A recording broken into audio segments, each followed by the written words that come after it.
Si d'autres établissements scolaires sont fin prêts à accueillir les potaches, ce n'est pas le cas pour le CEM Lindiane 2 de Ziguinchor. Cet établissement garde toujours les stigmates des scènes de violence lors des manifestations politiques qu'a connues la ville de Ziguinchor.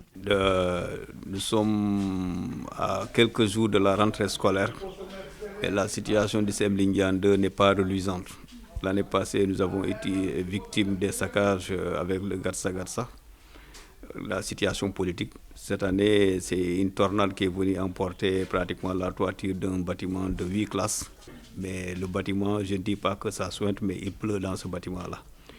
C'est un bâtiment en ruine qui est vraiment menacé. Je pense qu'on doit même faire appel au service de la protection civile pour éviter un incident durant l'année scolaire.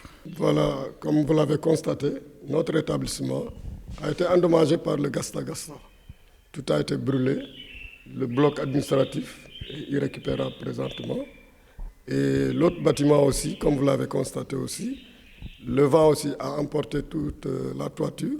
Malgré les conditions difficiles d'apprentissage, l'école a fait de bons résultats l'année dernière. Nous avons eu 78% au BFM et nous avons eu un taux de rendement interne de 62%.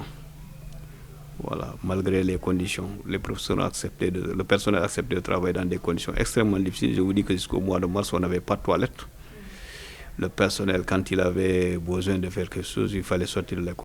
La réfection des toitures, la construction de nouveaux bâtiments, le soutien des bonnes volontés sont sollicités. On appelle vraiment la communauté à nous aider.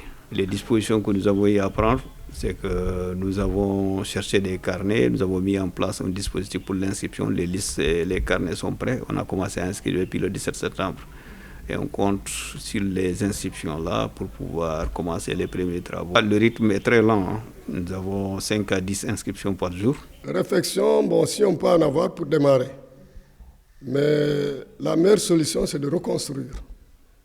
Mais s'il n'y a pas de possibilité, on fait avec les moyens de bord pour au moins démarrer l'année scolaire. Le principal de cet établissement invite les parents d'élèves à inscrire leurs enfants à temps pour réfectionner certaines salles avant le jour J.